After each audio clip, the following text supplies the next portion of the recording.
On the left, you hear she's a woman of color, she's joyful, she's bright, and that's why you should vote for her. And on the right, you hear she slept her way up with old married men, her cackle's annoying, she's not very smart, and that's why you shouldn't vote for her. Pinning political criticism or praise on an individual rather than on ideas or policies is almost everyone's initial gut reaction because we're a social species. Someone's personal behavior dictates how we view them, how we feel we can trust them. But in politics, it misses the mark because no one is acting as an individual. Kamala Harris may be the new face of the government, but the face doesn't make the decisions. The face does what it's told by the donor class and the banks. So whether it was Joe Biden running again or Kamala Harris or someone else, nothing about the agenda would be different. The worldview outlasts the individual. But humans are emotional, and the aristocratic class knows that, so they will sway your opinion on how they want each candidate to make you feel, and the vessel through which they do that is the media.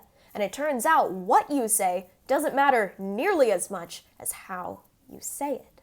Even when the content of what the candidates say is exactly the same, it is framed by the media completely differently. And that matters because a feature of humans is that logic is very difficult and takes a lot more energy than emotion. So when we take in raw information, it is much more efficient to feel out how the group interprets it rather than to interpret it independently.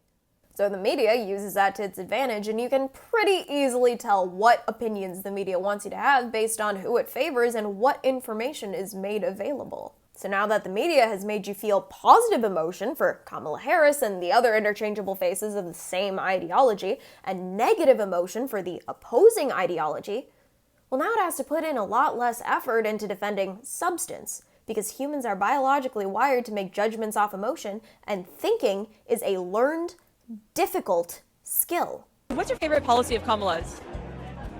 Her being president. That's your favorite policy position? Oh, yeah.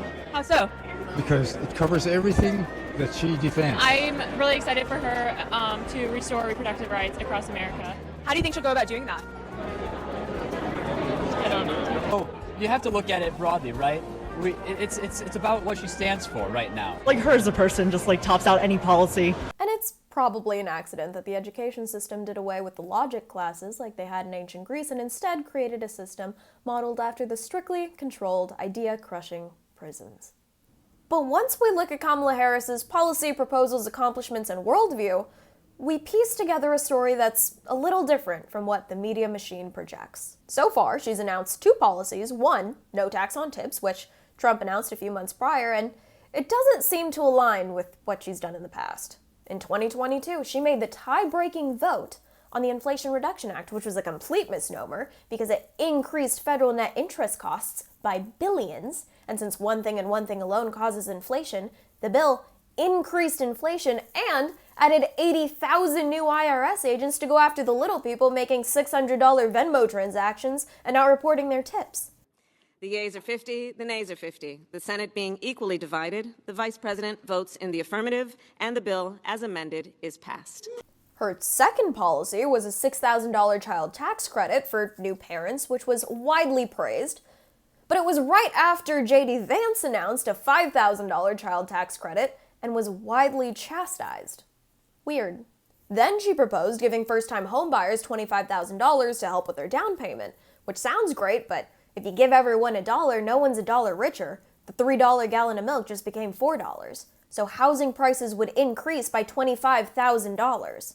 And then she proposed banning price gouging on foods in efforts to lower costs, which does mean that grocery stores can't charge more than a certain amount per item, also known as price controls. Here's how that really works. The government goes to the grocery stores and tells them they can't raise prices.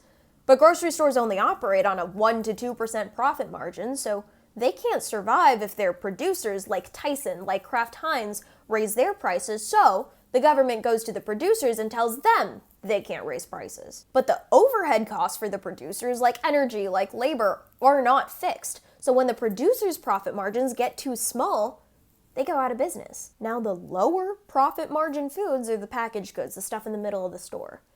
You sell a lot more of those than the higher profit margin fresh foods around the perimeter in lower income areas. So guess who's going to get hit first? The food deserts in lower income areas get worse. Now, the small grocery store chains will close first or get sold to bigger chains, same thing with the small food producers. So you'll only have a handful of food producers and grocery stores. But even those will have tighter profit margins than they had before, so they try to reduce overhead even more. They fire people. So now, there's only a few stores, there were mass layoffs, the supply chain broke down, and now people are hungry. And when mom and dad can't feed their families, there is crime. So food's really valuable now, and crime is up, so police patrol the stores, and armed escorts bring the food from the food producers to the stores, and now the food industry is government operated, but the profit margins are still really low if they exist at all, so to further reduce overhead, they put price controls on the farmers, on their cattle, their chickens, their wheat, their corn, but the problem is, the farmers' costs of operation stayed the same or went up. They can't produce on a large scale anymore. There's no food. How do we know that's going to happen? It has. I live in Staten Island, and over 24 years, I own a grocery store, real grocery store in Brooklyn. And during my this 24 years, I never saw the cost of grocery, bread, butter, cookie, milk going up during the administration of Biden Harris. See those shelves right there? We're trying to keep less inventory because it's expensive after the inflation under your vice presidency. So, for example, I'll give you an example. You see this Oreo cookie? I love Oreo cookie. I used to sell it for, my class used to be $1.50. I used to sell it for $2.99. Right now, this cookie, I'm selling it for $7. Why? Because my cost is over $4. I know I have only 2 pieces. I used to order cases and cases because the cost of groceries is so much high. I can't afford it. You see those little price tags there and signs? Okay, those we try to keep as minimal as possible. I can show you an item where just yesterday it had gone up, and if we were to use our industry standard price system, it would have to have gone up about 25, 30, or 40 cents, and we decided to just increase it 15 cents. But it doesn't matter that it hasn't been done before, because Kamala Harris has a vision of what can be, unburdened by what has been. Can be, unburdened by what has been. What can be, unburdened by what has been. What can be, unburdened by what has been. What can be, unburdened by what has been. What can be, unburdened by what has been. What can be, unburdened by what has been. What can be, unburdened by what has been. We don't look to the past, we look to the future. We don't learn from the past. Which is, of course, a Marxist theory echoed by his students, including her father. And it's important we don't look to the past, because if we observe where these policies have been enacted in history, it has never ended pleasantly. Other hallmarks of a totalitarian state include squashing small businesses. I will snatch their patent so that we will take over. Yes, we can do that. Yes, we can do that. Yes, we can do that. It's the question is, do you have the will to do it? I have the will to do it. Taking away people's ability to defend themselves. It's something I'm so passionate about and so looking forward to being president to address. We've got to deal with this. How mandatory is your gun buyback program? It's mandatory. And building the most governable population possible. As Attorney General in California, she did that by denying parole to thousands of weed offenders and keeping them in jail well past their release date as a source of cheap labor for the state. She did that as border czar, allowing the greatest number of illegal immigrants into the country in history and supporting policies that would incentivize them to stay. Young men who have no opportunities, who are sleeping in the street in boxes, while illegal immigrants are getting free housing, renting. In New York City, 135 of the hotels. California has added a healthcare benefit for migrants. They are now going to extend free healthcare to migrants between the ages of 26 and 49. That's going to cover 700,000 additional people and cost the state $2.6 billion each year.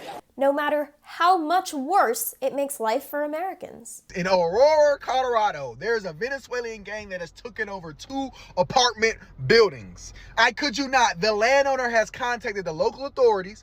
They said there's nothing they can do about it. That's squatter laws, bro. I kid you not, look this up. Number 2, he went to the FBI. They said there's nothing they can do. And he even went to the marshals, y'all. And this Venezuelan gang has taken over the apartment building. They're charging the tenants inside rent money like they're the landlords. Meanwhile, the real landlord can't get these people evicted. All the people that's leaving the apartment buildings, as soon as they leave, these Venezuelan gang members are just moving in more gang members to a point where they are taking over the building with guns. It's no more security there. Like, look this up right now. And during the DNC, when everyone's distracted, the DHS slips out that 291,000 illegal migrant children are missing, separated from their parents, probably trafficked. Now, the news didn't really report this time, but it was a really big deal when a much smaller number of children were separated under the last administration. So when you arrest average Americans for minor crimes and hold them for a really long time, while releasing other countries' much more serious criminals, well, you artificially create a more violent population, and the people, who are now unarmed, have to rely on the government for protection. And when you outnumber the American population with a new population coming from other tyrannical governments, well, they're easier to govern. And when you turn a blind eye to child trafficking, well, children raised by the cartels and dangerous strangers grow up craving a loving caretaker, which in this case will be a position filled by mother government. But those are the more complex topics that don't fit on an Instagram post, so don't worry about those. Don't worry how there are actually 818,000 fewer jobs than the Biden-Harris admin falsely reported. The range of how many jobs they would take away for a variety of reasons, maybe the largest is the birth-death model for businesses, was going to be somewhere between 350,000 and 1 million. It comes in at 818,000. Don't worry how the 44.6% capital gains tax, 25% unrealized capital gains tax, and 28% corporate tax might affect you. For people to understand what this means, it means you have to pay taxes on sales that you have not yet made. And even forget the stock market and think about even everyday Americans across this country. That means that if you're a farmer or if you're a small business owner, you will owe taxes with cash you literally do not have in your pocket to pay those taxes. That is a formula for a second Great Depression. And it is something that's been in the bloodstream of Democratic policy for a long time. Go back to Elizabeth Warren and Bernie Sanders' plans of a wealth tax, even in the 2020 primary. I think this idea is here to stay for the Democrats. Well, that's kind of tough when almost 80% of Americans are living paycheck to paycheck.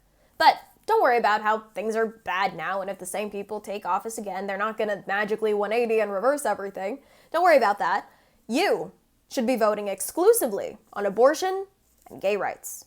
Kamala Harris will tell you she's protecting women's bodily autonomy, without widespreading the part about how supporting late-term abortion is only shared by the most totalitarian countries in the world. And without widespreading the part about how Trump isn't banning abortion, he's returning the power to the states because our federal government doesn't have the authority to govern women's bodies. This 50-year battle over Roe v. Wade took it out of the federal hands and brought it into the hearts, minds, and vote of the people in each state. It was really something. Now it's up to the states to do the right thing.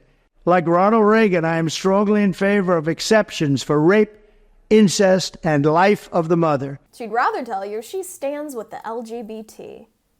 Even though Trump was the first president in American history that entered office supporting marriage equality and fought for the LGBT community in a lot of ways.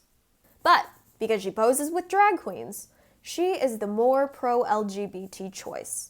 Never mind that her administration allowed corn in elementary school libraries in the name of inclusion. My back over my hips as I ask if we should take our clothes off. And he's saying yes before I finish my sentence. He's pulling off my t-shirt, laughing when I can't undo his shirt buttons. He's undoing my belt. I'm reaching into his bedside drawer for a condom. Now, this book was at my middle school, and it was on a stand. When I rented it out to show my dad it, the librarian asked if I wanted more and if I wanted a graphic novel version. And allowed medical and surgical practices that would permanently sterilize minors, even after whistleblowers in the medical community pushed back. But you're not supposed to notice those things. And she is not an independent entity working on her own. She is on a team. She's on the establishment team. And the media is on the establishment team, and they will work hard to make sure that you don't notice by scrubbing what you're not supposed to see and promoting what they want you to see. So instead of telling you that under this party, inflation and cost of living are through the roof, crime has spiked, and that Americans are second-class citizens in their own country, it'll sell you a feeling. It'll sell you joy. I call myself a joyful warrior. Strength through joy is the slogan, so laugh and grow fit. The party told you to reject the evidence of your eyes and ears. It was their final, most essential command.